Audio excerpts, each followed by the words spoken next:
¿Cómo dice 2 Corintios 4:5? Porque no nos predicamos a nosotros mismos, sino a Jesucristo como Señor y a nosotros como vuestros siervos por amor de Jesús. Pueden sentarse. Bueno, como todo conferencista le coloca título a su conferencia, pues yo no soy la excepción. El título de esta conferencia es "Se buscan pescadores efectivos". Y claro, cuando uno habla de efectividad, uno no puede dejar de pensar en la eficacia y en la eficiencia. Porque la efectividad es la suma de la eficacia y la eficiencia. Y la eficacia tiene que ver con a quién predicamos y qué predicamos. Y la eficiencia tiene que ver con cómo predicamos. Entonces, la eficacia, a quién y qué predicamos. La eficiencia, cómo predicamos. Y la efectividad, la suma de las dos, de la eficiencia y la eficacia. Y cuando pensaba en este tema, me pregunté qué predicaron los primeros pescadores de hombres y qué fue lo que los hizo a ellos que fueran efectivos. Creo que nos es útil saberlo a nosotros, porque nosotros también queremos ser efectivos. Ellos, estoy hablando de los primeros pescadores de hombres, ellos no se limitaron a anunciar los efectos del evangelio, más bien predicaron a quien produce los efectos. Y nosotros sabemos quién es el que produce los efectos. Se llama Jesucristo.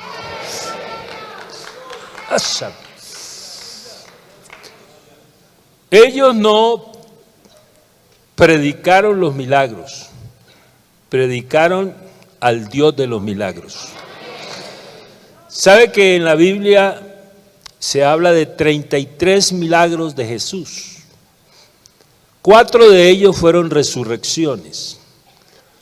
6 de ellos fue en relación a la naturaleza. Y 23 tuvieron que ver con personas. Pero con todo lo impactantes que son los milagros, los primeros pescadores de hombres no se centraron en ellos. Ellos se centraron en Cristo y su obra en la cruz, que de por sí es el mayor de los milagros. La Biblia habla de 3 grandes milagros. El primer gran milagro es la creación. El segundo gran milagro es la redención.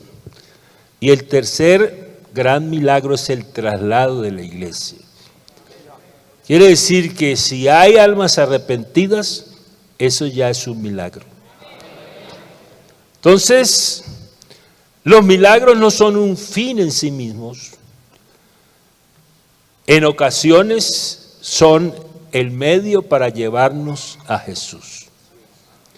Por eso es que la Biblia no nos invita a poner los ojos en los milagros.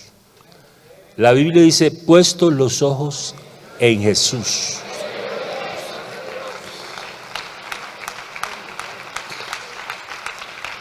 Así como las lenguas no son el Espíritu Santo, sino la señal del bautismo del Espíritu Santo, los milagros no son el Evangelio, son las señales que confirman el Evangelio.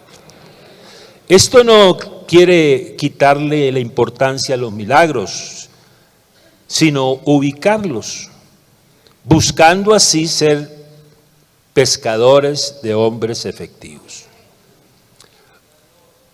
La otra pregunta que me hice es, ¿en quién y en qué está el poder del Evangelio? ¿Y cuál es la buena nueva? Les voy a confesar algo. En muchos auditorios y eventos me he dado la libertad de preguntar a los hermanos, ¿qué es el Evangelio? Y les voy a decir que el 90% de las respuestas, el Evangelio es el poder de Dios para salvación. El 90% de las respuestas es que es la buena nueva de salvación. Pero a mí se me ocurre ponerles un ejemplo. ¿Me permiten ponerles un ejemplo? Supóngase que yo soy inconverso. Esto es una suposición. Y voy por la calle y me sale un pescador de hombres y me dice, le tengo una buena noticia. Y yo me pongo muy contento. Y luego me dice, esa buena noticia es tan poderosa que le va a cambiar la vida. Usted va a dejar de ser fumador, alcohólico, infiel, mal hablado, violento, y yo me pongo más contento. Y llego a mi casa y mi esposa me dice, ¿por qué estás tan contento? Y yo le digo, mire, es que me encontré con un pescador de hombres que me dijo que me tenía una buena noticia y que esa noticia me iba a cambiar la vida. Y mi esposa me pregunta, ¿y cuál es la buena noticia? Y yo le digo, no sé.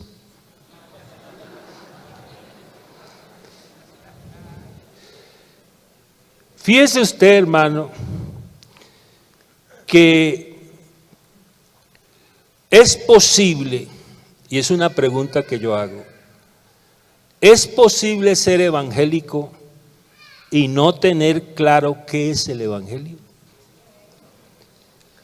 Ahora que iba para la ciudad de Leticia a un evento, a la Esfona en Leticia, una joven como de unos 15 años, que estaban en una excursión, valga decir que estaban aquí en Medellín, de Leticia a Medellín, conociendo la gran ciudad, Medellín, porque Medellín es una gran ciudad.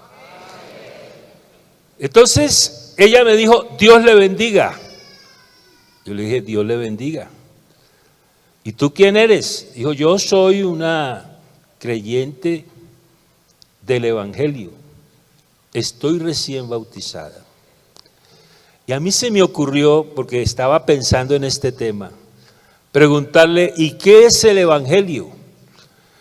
Me dice, el Evangelio es que Dios es uno. Y yo estaba pensando que los judíos también creen que Dios es uno, pero no son ni cristianos ni evangélicos. Entonces, uno sí se da cuenta que hay personas evangélicas que no saben qué es el Evangelio. Se han quedado con esas dos respuestas, que son bíblicas y son ciertas, pero que no definen en esencia lo que es el Evangelio. Entonces, hermanos, el Evangelio lo explica Pablo en su carta a nuestros hermanos de Corinto, Primera de Corintios 15. Dice así, además os declaro hermanos. Dice que este es un mensaje para los hermanos. Les declaro hermanos. Quiere decir que los hermanos tenían que saber eso. Os declaro hermanos el evangelio que os he predicado. Quiere decir que el evangelio se predica. El cual también recibisteis. Quiere decir que el evangelio se recibe. El cual bien en él perseveráis. Quiere decir que en el evangelio hay que perseverar. Por el cual asimismo, si retenéis la palabra, quiere decir que el evangelio hay que retenerlo. Sois salvos. Ese es el resultado del evangelio. Si no creísteis, en vano. Quiere decir que hay personas que creen en vano. Y la persona que cree en vano es la que no tiene claro qué es el evangelio. Entonces, dice, porque primeramente, oiga, ¿sabe que me gustó esa palabra primeramente? Es como una palabra que pone en orden las cosas, ¿cierto? Primeramente. Quiere decir que antes de decir cualquier cosa, Pablo dijo lo siguiente: primeramente os he enseñado lo que asimismo recibí. Es decir, que él está predicando algo que él había recibido, porque él había recibido el evangelio. Y ahora define qué es el evangelio: que Cristo murió por nuestros pecados. Ahí comienza a definir lo que es el evangelio.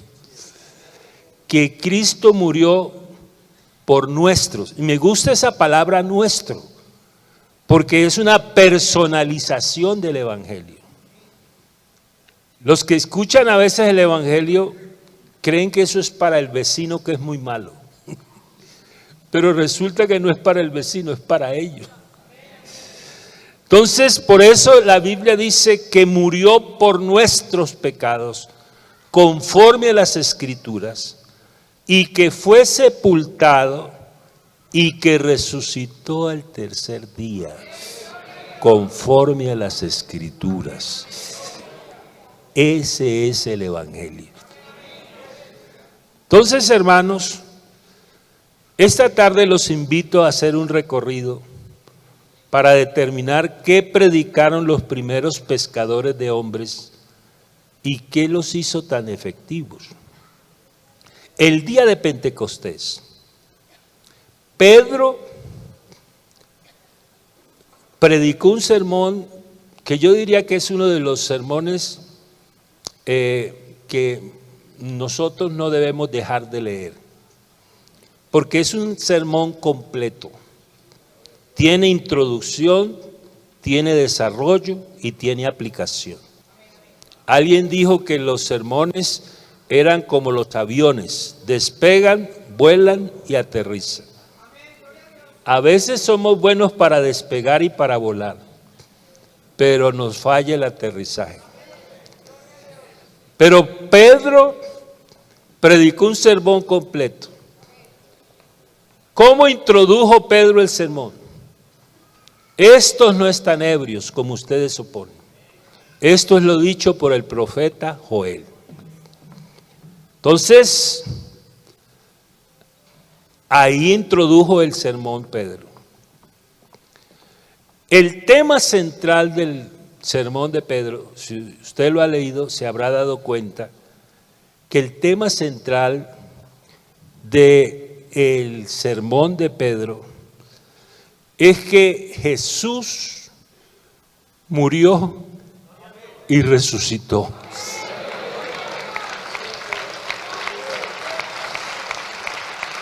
Y cierto que cita a David, ¿cierto?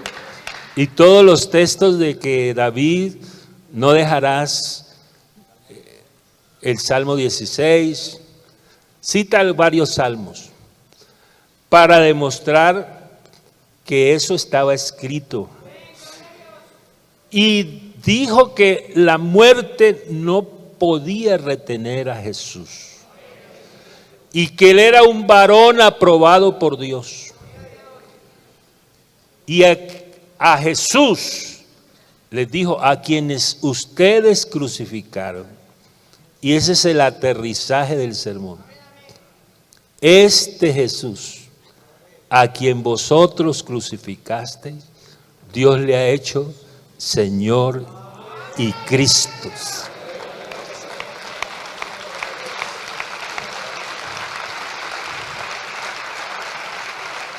Esas palabras, dice una versión, traspasaron el corazón de ellos.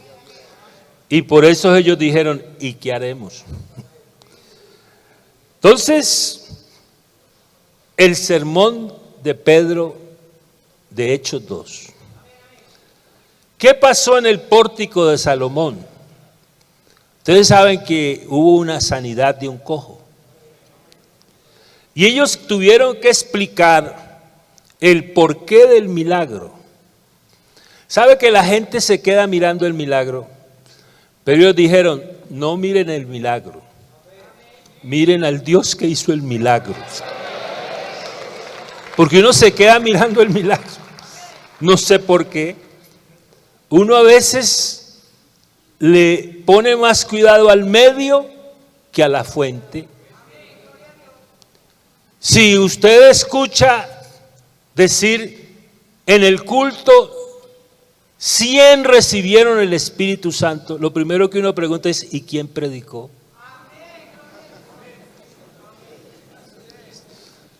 Porque uno se pone a mirar es el medio y no la fuente.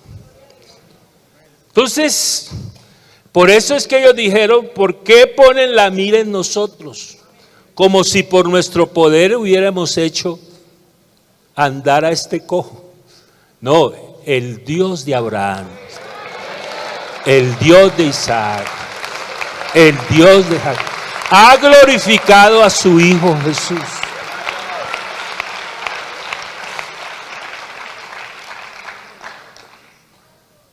Pedro y Juan ante el concilio.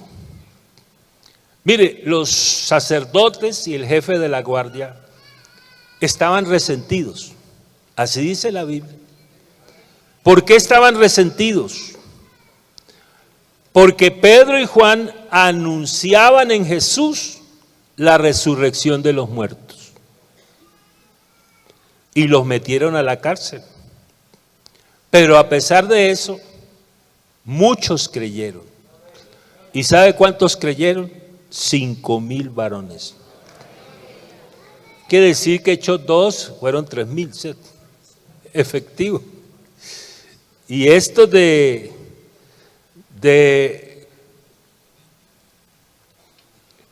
el libro de los Hechos, capítulo 4, capítulo 3, fueron como 5,000. Entonces, los metieron a la cárcel y ustedes saben que un ángel les abrió las puertas de la cárcel. Y ellos salieron a recuperarse del susto. No, salieron a anunciar a Jesucristo. Volvieron al templo a evangelizar. Entonces, lo que hicieron fue repetirles la dosis. ¿Y qué ratificaron ellos? Que quien murió y resucitó era el príncipe y el Salvador. Así dice la Biblia. Y dice, para dar arrepentimiento. Oiga, ¿sabe que yo leí 2 textos donde la Biblia dice que el Señor es el que da el arrepentimiento? Cuando Pedro se quiso, cuando quiso responder ante la acusación de que él había ido a la casa de Cornelio y se había sentado a comer con un gentil. Ellos cuando escucharon la explicación de Pedro dijo, oh, también a los gentiles ha dado Dios arrepentimiento para vida. Y claro, hermano, lo grande aquí no es que usted se haya arrepentido.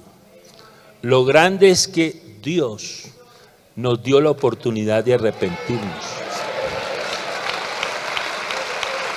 ¿Cierto que eso es lo grande? Entonces, cuando la Biblia dice que Él da el arrepentimiento, lo que quiere decir es que Él da la oportunidad al hombre de arrepentirse. Y uno se arrepiente porque sabe que Él es perdonador. Entonces, el discurso de Esteban. Oiga, a Esteban le costó la vida ese sermón. Pero lo que les produjo más enojo fue que él les dijo: ustedes fueron entregadores y matadores. Entonces, por eso crujían los dientes, por eso se enfurecieron sus corazones y por eso lo apedrearon. Pero Esteban les dijo lo que tenía que decirles. Felipe en Samaria, ¿a quién predicaba? A Cristo, el ungido, el Mesías. Y dice que cuando se acercó al carro donde iba el eunuco, dice que el eunuco quería saber de quién se trataba Isaías 53, el cordero que enmudeció y que no abrió su boca. ¿Quién era? Y dice la Biblia que Felipe, abriendo su boca y comenzando desde esa escritura, le anunció el evangelio de Jesús. Y eso fue lo que hizo que el eunuco dijera: aquí hay agua. ¿Qué impide que yo sea bautizado?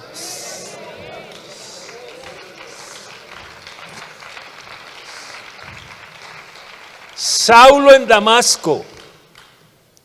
Mire, hay una palabra aquí que me llama la atención mucho. Ustedes conocen la historia de Saulo, ¿cierto?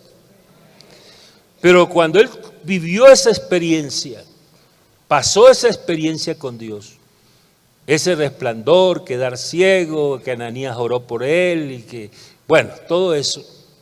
La Biblia dice enseguida.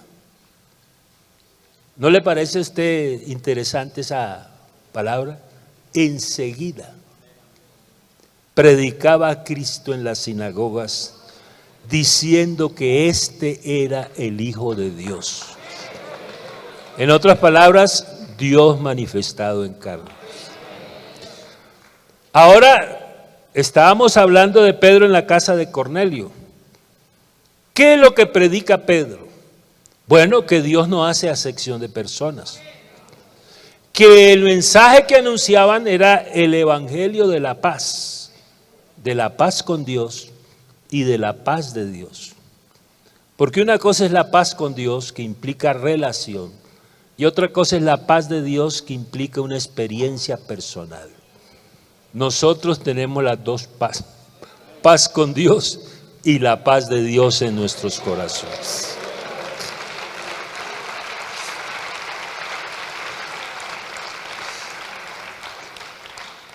¿Qué fue lo que dijo Pedro? Que quien murió y resucitó era juez de vivos y de muertos. Y terminó diciendo, oiga, Pedro sabía terminar los sermones. Dice, de este dan testimonio todos los profetas, que todos los que en él creyeren recibirán perdón de pecados por su nombre. Y se derramó el Espíritu Santo. Sabía terminar sus sermones. Pablo y Bernabé en Antioquía. Ellos anunciaron que el evangelio era una promesa cumplida y que se cumplió cuando Cristo resucitó. Hermano, es que la resurrección de Cristo es como el sello de aprobación a todas las afirmaciones que dijo Jesús en su ministerio. Cuando él resucitó, estaba probando que todo lo que él había dicho respecto de él era cierto. Que fue declarado Hijo de Dios, o sea, Dios manifestado en carne, por la resurrección de entre los muertos, dice Romanos capítulo 1. Pablo en Tesalónica. Pablo dice que la muerte y resurrección de Cristo eran necesarias. ¿Usted se imagina que Cristo no hubiera resucitado? Yo les pregunto, ¿habría iglesia? ¿Habría salvación? ¿Habría perdón de pecados? ¿Satanás hubiese sido vencido? ¿Habría congreso pescadores de hombres? Este salón estuviera vacío. ¿Habrían predicadores? ¿Habrían misiones? ¿Habrían misioneros? Oh, pero Cristo resucitó de los muertos.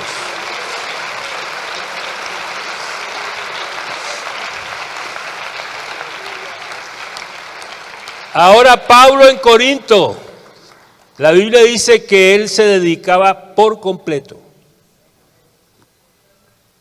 Eso me gusta a mí, saber que hay personas que dedican su vida para anunciar el Evangelio. Pablo ante Félix. Félix explica que a Pablo lo juzgan por predicar acerca de la resurrección de los muertos. Es decir, a Pablo lo cuestionaban los judíos por decir que Jesucristo es Dios manifestado en carne, que como hombre fue a la cruz, derramó su sangre, pero al tercer día se levantó de los muertos.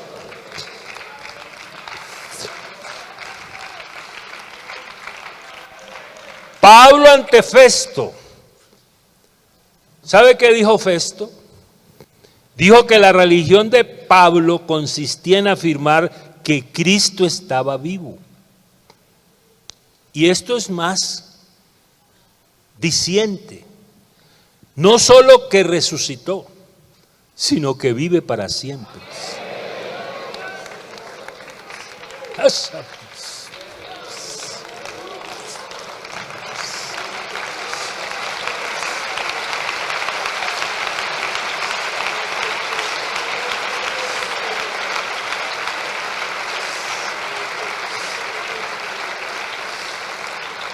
Todas estas referencias bíblicas tienen una esencia, tienen un común denominador, y es que la predicación del Evangelio es Cristo, su muerte y su resurrección. Pero hablemos de nosotros. Hablemos de nosotros. Hablemos de la exclusividad de la predicación. Porque esta predicación es exclusiva. Sí, hay muchos sermones y muchas disertaciones y muchos discursos, elocuentes muchos, pero este es diferente a todos. Este discurso es exclusivo. Y dice Pablo, así que hermanos, cuando fui a vosotros para anunciaros el testimonio de Dios, no fui con excelencia de palabras o de sabiduría, pues me propuse no saber entre vosotros cosa alguna, sino a Jesucristo y a este resucitado.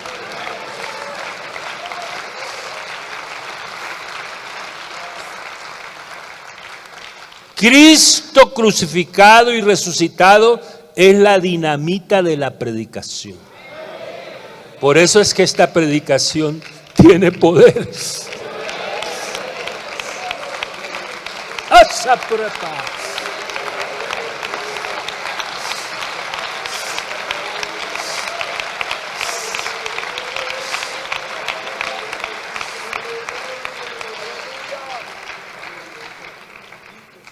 Es la dinamita de la predicación. Y mire, hermanos, a mí me llama la atención esto. Para la creación, Dios usó su poder.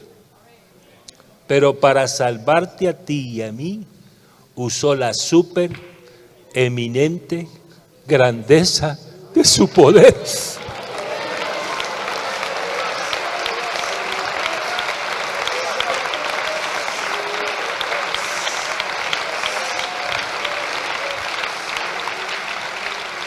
¿Será entonces que podemos decir que este evangelio es el poder de Dios para salvación? Claro. Pero ya sabemos en qué consiste ese poder. Y mire, ¿cuál es la palabra de fe que predica un pescador de hombres efectivo? Dice la Biblia, más. ¿Qué dice? Una pregunta, ¿qué dice? Cerca de ti, está la palabra en tu boca y en tu corazón. Esta es la palabra de fe que predicamos. Que si confesares con tu boca que Jesús es el Señor y creyeres en tu corazón que Dios le levantó de los muertos, serás salvo.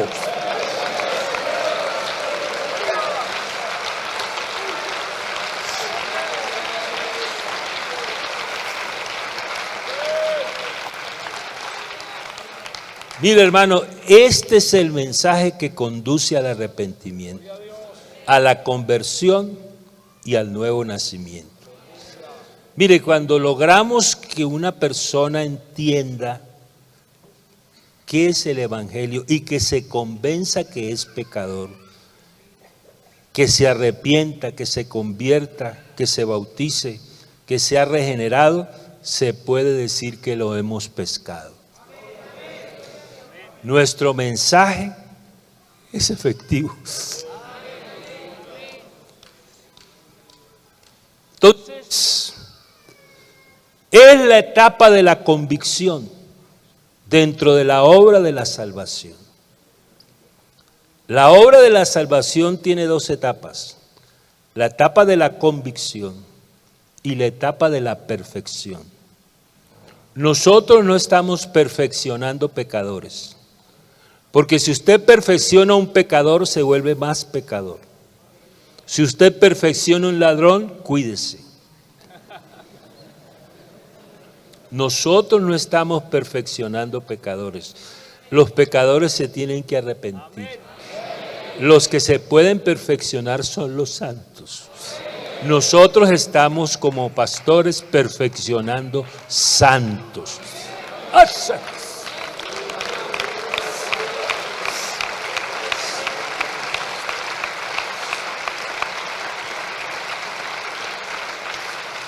Y ustedes como creyentes en este congreso, ¿se llama así congreso? ¿Ah? Congreso.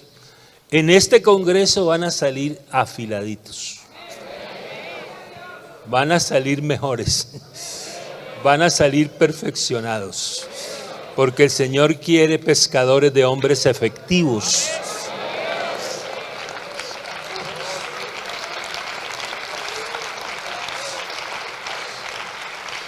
Y mire, les digo lo siguiente: el Espíritu Santo no vino a emocionarnos, vino a convencernos.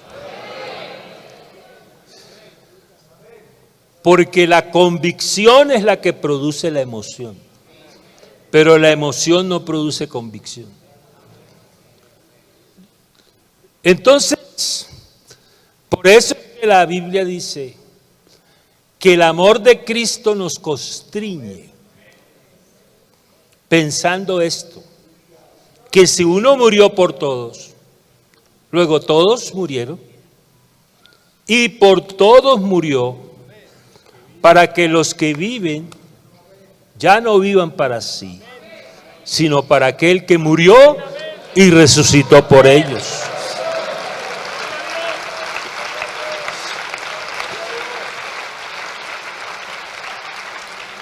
¿Qué lleva en su cuerpo un pescador de hombres? Bueno, la Biblia da la respuesta. Llevando en el cuerpo siempre. Oiga, qué bueno, ¿cierto? Siempre. Y por todas partes. Lo uno es una cuestión de tiempo y lo otro es una cuestión de lugar. Siempre es de tiempo. En todas partes es de lugar. Y fíjense que son términos absolutos. Siempre es un término absoluto. Y por todas partes es un término absoluto. Llevando siempre y por todas partes la muerte de Jesús, para que también la vida de Jesús se manifieste en nuestros cuerpos mortales.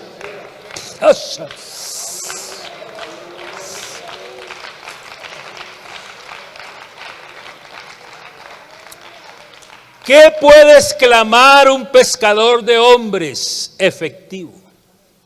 Con Cristo estoy juntamente crucificado. Y ya no vivo yo. Cristo vive en mí.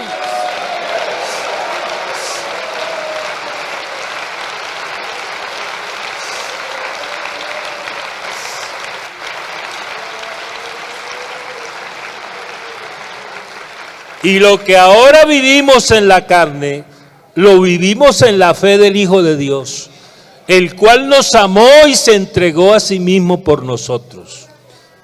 Mire, hermano, es que cuando una persona se identifica con el crucificado, deja de hacer lo malo. Pero cuando se identifica con el resucitado, comienza a hacer lo bueno. Hay personas que dicen, yo no he hecho nada de malo. Bueno, está bien, y has hecho algo bueno. Porque el que sabe hacer lo bueno, ustedes lo han dicho. Entonces aquí no se trata de dejar de hacer lo malo solamente.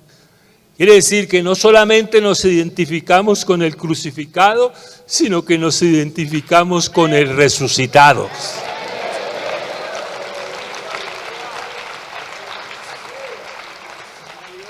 Vamos a terminar diciéndoles algo, hermanos.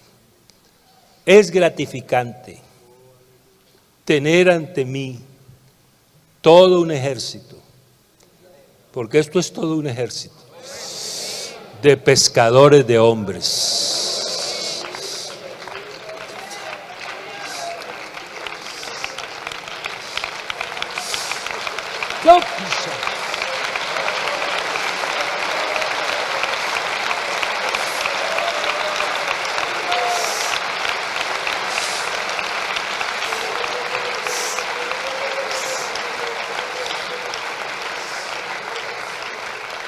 Que saben qué predicar, que saben a quién predicar y que saben cómo predicar, que saben en qué consiste el poder del evangelio, que saben que Dios los ha llamado a ser pescadores de hombres efectivos.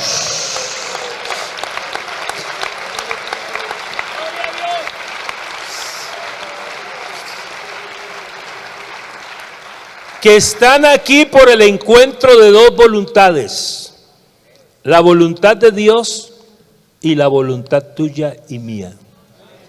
Yo he dicho que cuando se encuentra la voluntad de Dios con la voluntad del hombre, ocurre el milagro de la salvación. Porque la voluntad de Dios la expresa Él cuando dice, quiero salvarte. Y tu voluntad la expresas cuando dices, quiero que me salves. Y ocurre el milagro del ministerio.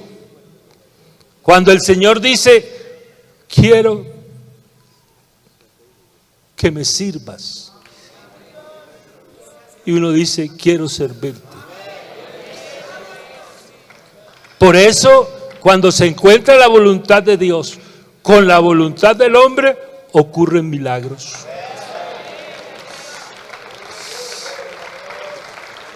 Y la máxima expresión de la voluntad de Dios la vemos en la cruz del Calvario. Es la máxima expresión de la voluntad de Dios. Por eso es gratificante saber que aquí estamos por el encuentro de dos voluntades. Es gratificante estar ante un auditorio de hombres y mujeres dotados de poder. Lo voy a repetir una vez más. Dotados de poder. Porque es el poder de la resurrección el que actúa en nosotros.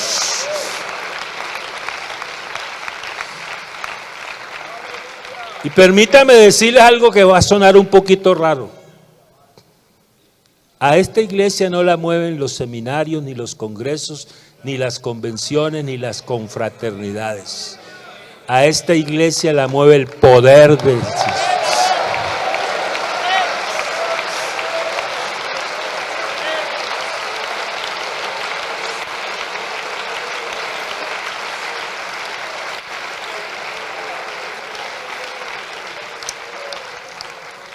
Es bueno estar ante un auditorio como ustedes, que saben que este país los necesita.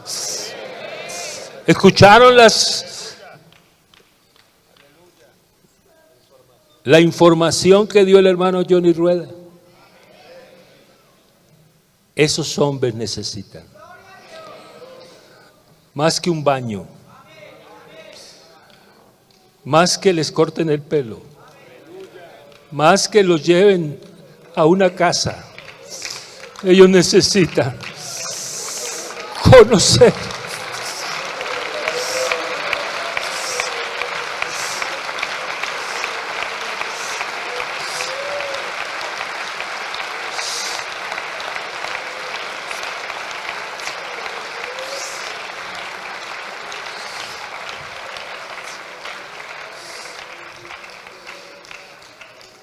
No sé si lo que voy a decir es aplicable para algunos.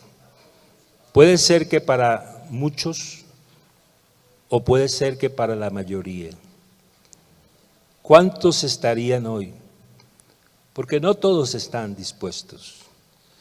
Pero ¿cuántos de ustedes estarían dispuestos a dejar las redes? ¿Me entienden lo que quiero decir? Dejar las redes es dejar la base del sustento. Dejar las redes es dejarlo todo. Porque la Biblia dice, y ellos dejándolo todo. Oye, hermano, todo, eso es una palabra seria. Pero hubo personas que estuvieron dispuestas a dejarlo todo.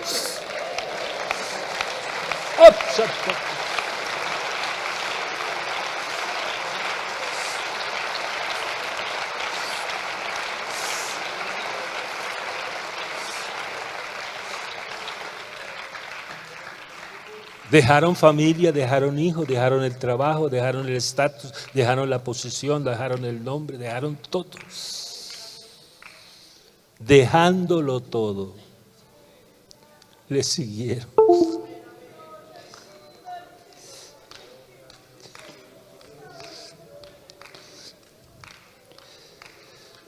Qué bueno es estar ante un auditorio que sabe que el Señor está contando con nosotros,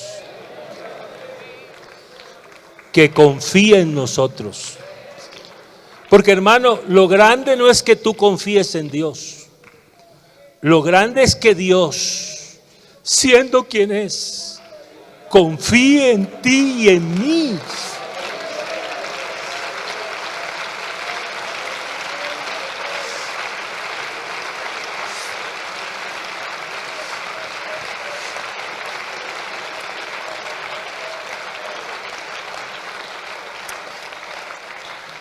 ¿Sabe que eso a mí me ha impactado mucho?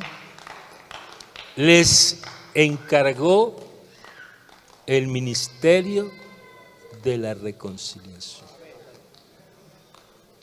Ustedes conocen la historia de los ángeles, es una ilustración. Creo que yo la he contado algunas veces. pero la voy a contar otra vez. Dice esta ilustración que estaban los ángeles conversando y diciéndose, oiga, qué cosa grande la que hizo Dios por la humanidad.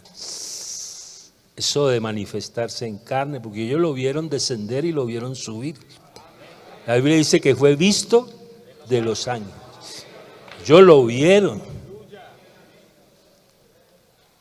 ¿Qué cosa tan grande ha hecho Dios?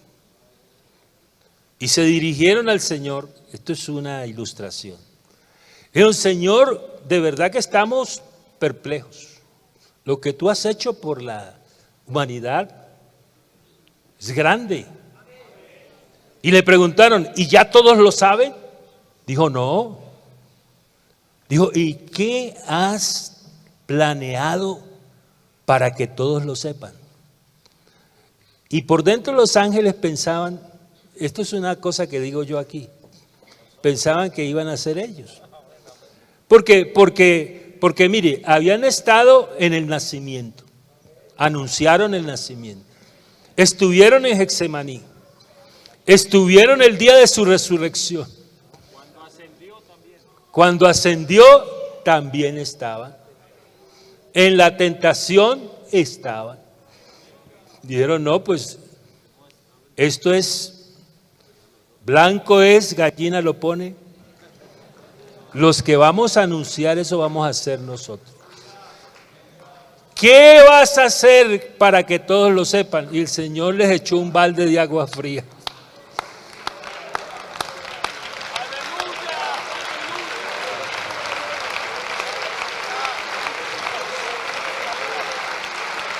Aquí hay 11, dijo. Aquí hay 11. Y los ángeles dijeron, ay Señor, esos 11, frágiles, débiles, incapaces, insuficientes, enfermizos, limitados.